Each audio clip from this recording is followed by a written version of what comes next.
অরবনগর রাজ্যের রাজা রাজা বীরপ্রতাপ সিংহ। রাজা বীরপ্রতাপ সিংহ ছিলেন একজন যোগ্য শাসক। তিনি সুষ্ঠুভাবে রাজ্য পরিচালনার পাশাপাশি পশু পাখি শিকার করতেও অনেক ভালোবাসতেন। আর সুযোগ পেলেই রাজা বীরপ্রতাপ সিংহ শিকারে যেত। বাহ, হরিণটা তো বেশ সুন্দর। এই হরিণ তো আমি শিকার করবই, কিন্তু এ কি, হরিণটা দেখে চলে যাচ্ছে। এই কথা বলে রাজা বীরপ্রতাপ সিংহ হরিণটির পিছু নেয় এবং পিছু করতে করতেই হঠাৎ করে হরিণটি যেন অদৃশ্য হয়ে যায়। রাজা বেখিয়ালে হরিণটির সন্ধান করতে থাকে। আর হঠাৎই রাজা জঙ্গলের খাদের পাশে চলে আসে। আর হঠাৎই রাজা পা পিছলে সেই খাদে পড়ে যেতে ধরে। আর তখনই একটি কালো পরী এসে রাজাকে ধরে নেয় এবং পাহাড়ের চূড়ায় একটি সমতল স্থানে যায়। কি কাণ্ড! একটু দেখে শুনে চলবেন না? এখনই তো পা পিছলে উপরে চলে যেতেন। একটু তো দেখে শুনে চলবেন নাকি? আমি আসলে বুঝতে পারিনি যে আমি এভাবে খাদে পড়ে যাব। আমি আসলে ওই হরিণটা ধরার জন্য ওর পিছু পিছু ছুটছিলাম। তবে তোমাকে অনেক ধন্যবাদ আমার জীবন বাঁচানোর জন্য। দেখে তো মনে হচ্ছে তুমি একটা পরী। হ্যাঁ, আমি একটি কালো পরী। আমার এই কুৎসিত কালো চেহারার জন্য আমাকে পরিরাজ্য থেকে তাড়িয়ে দেওয়া হয়েছে। পরিরাজ্যের সকলেই আমাকে খোঁটা দেয়, আমাকে নিয়ে হাসি ঠাট্টা করে। আর এসব থেকে বাঁচার জন্যই আমি পৃথিবীতে চলে এসেছি আর পৃথিবীতে ঘুরে বেড়াই। যে অন্যের বিপদে এগিয়ে আসে তাকে নিয়ে হাসি ঠাট্টা করাটা আসলে পাপ। তবে কালো পরী, তুমি আমার জীবন বাঁচিয়ে আমাকে ঋণী করে দিয়েছো, তাই আমার এই জীবনের দায়িত্ব আমি তোমাকে দিতে চাই, আর আমি তোমাকে রানী বানাতে চাই। সবাই আমাকে কালো পরী বলে খোঁটা দেয়, আর আপনি কি না আমাকে আপনার রানী বানাতে চাইছেন? এটা শুনে তো আমার মনে হচ্ছে আমি স্বর্গের সুখ অনুভব করছি। কালো পরীর কথা শুনে রাজা বীরপ্রতাপ সিংহ অনেক খুশি হয় আর সে কালো পরীকে নিয়ে তার রাজ্যে ফিরে যায়।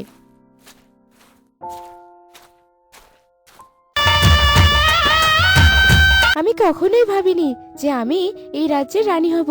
সত্যি এই পৃথিবীটা যেমন সুন্দর, পৃথিবীর মানুষগুলো তেমন সুন্দর। আর মহারাজ, সবার থেকে আপনি একটু বেশি ভালো মনের। রাজা বীরপ্রতাপ সিংহ কালো পরীর সঙ্গে সুখে শান্তিতে সংসার করতে থাকে।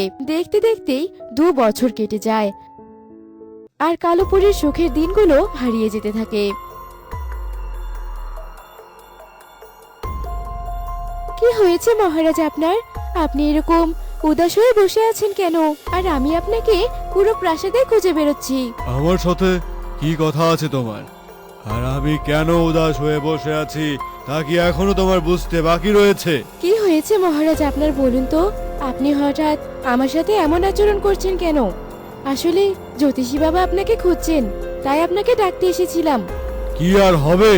ওই জ্যোতিষী বাবার কাছে গিয়ে উনি তো আর সন্তান জন্ম দিতে পারবে না। তোমার মতো কালো কুৎসিত পরীকে বিয়ে করাটাই আমার জীবনের সবচেয়ে বড় ভুল। এসব কথা বলে রাজা সেখান থেকে চলে যায়। আর রাজার মুখে এমন কথা শুনে কালো পরীর চোখ দিয়ে জল বেরোতে থাকে। কালো পরীর চোখের জল মুছে প্রাসাদে যায়।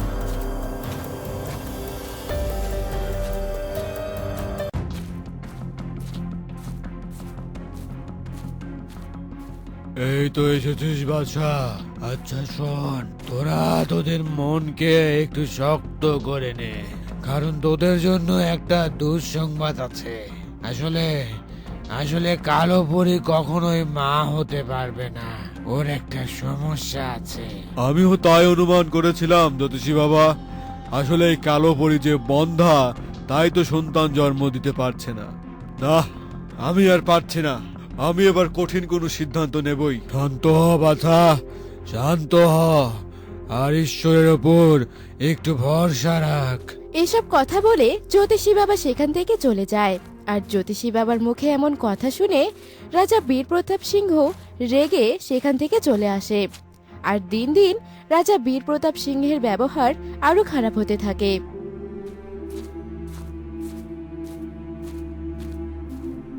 মহারাজ, আমি আপনাকে একটা কথা বলতে এলাম।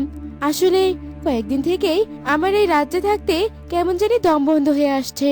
আমি একটু পরিরাজ্যে ঘুরতে যেতে চাই। হ্যাঁ হ্যাঁ, তাই যাও। তোমার চেহারা দেখলে আমার গা জ্বলে যাচ্ছে। তুমি তুমি যেখানে ইচ্ছা সেখানে যাও। রাজার মুখে এমন কথা শুনে কালো পরী কাঁদতে কাঁদতে পরিরাজ্যে চলে যায়।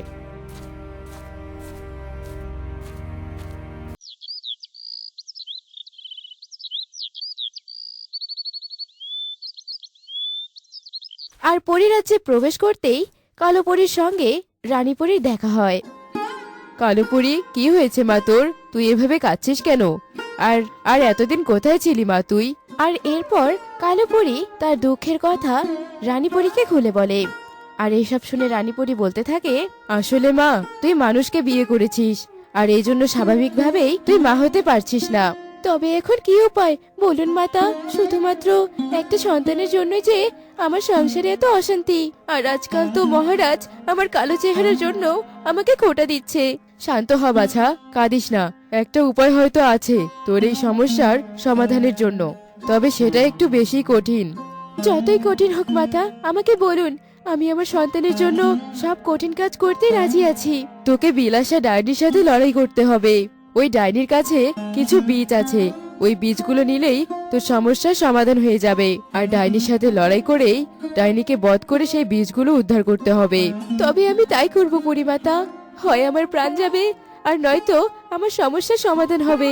এরপর কালো পরী বিলাসী ডাইনির গুহায় যায়।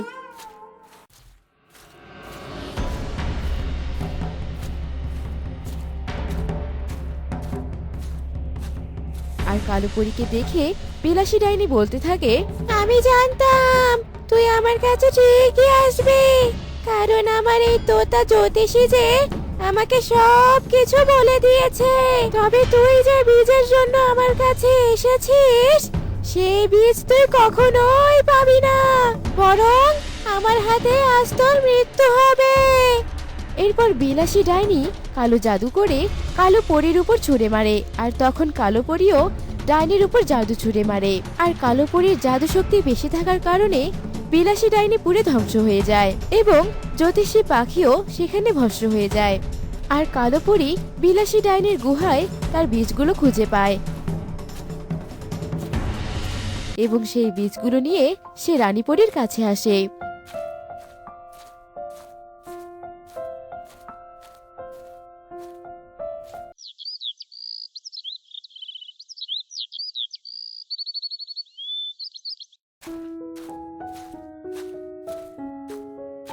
তুই এসেছিস বাছা, এখন এই বীজগুলো নিয়ে তোর রাজ্যে ফিরে যা।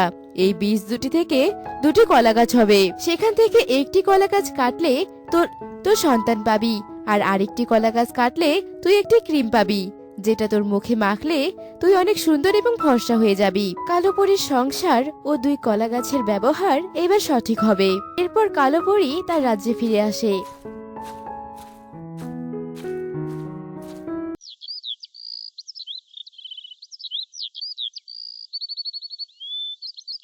এবং বীজ দুটো রোপণ করে।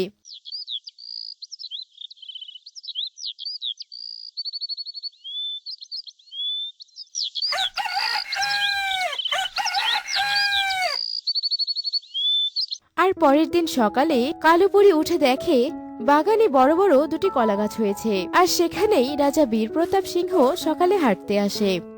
কি ব্যাপার, তুমি না পরিরাজ্যে গিয়েছিলে? এত তাড়াতাড়ি ফিরে এলে যে? আর এই বাগানের মধ্যে কলা গাছগুলো কিভাবে এলো? সবটাই দেখতে পাবে, এবার তুমি একটু অপেক্ষা করো। এই কথা বলে কালো পরী একটি তলোয়ার নিয়ে একটি কলা গাছে কোপ মারে। আর সেই গাছটি থেকে একটি ক্রিম বেরিয়ে আসে। আর সেই ক্রিমটি কালো পরী তার মুখে লাগাতেই সে আগের থেকে অনেক বেশি সুন্দর এবং অনেক বেশি ফর্সা হয়ে ওঠে। আর তারপর কালো পরী তলোয়ারটি দিয়ে আরেকটি গাছও কেটে ফেলে। আর তখনই সেই গাছটি থেকে একটি ফুটফুটে বাচ্চা বেরিয়ে আসে। আর এসব কিছু দেখে রাজার চোখ কপালে উঠে যায়। কালো পরি, এটা কি আমি স্বপ্ন দেখছি নাকি? আর এই বাচ্চাটা কার? তুমি কোনো স্বপ্ন দেখোনি গো, তোমার চোখের সামনে যা কিছু ঘটছে সবই সত্যি। আর এরপরে কালো পরী রাজা বীরপ্রতাপ সিংহকে সবকিছু খুলে বলে। আর এসব কিছু শুনে রাজা বীরপ্রতাপ সিংহ অনুতপ্ত হয়। আমাকে তুমি ক্ষমা করে দাও, আমাকে ক্ষমা করে দাও তুমি। আমার বড় ভুল হয়ে গেছে। আসলে আমি একটা সন্তানের জন্যই এমন মরিয়া হয়ে উঠেছিলাম। আর এই কথা শুনে কালো পরি ভীষণ খুশি হয়। আর তারপর থেকেই সে তার স্বামী সন্তানকে নিয়ে সুখে দিন কাটাতে থাকে।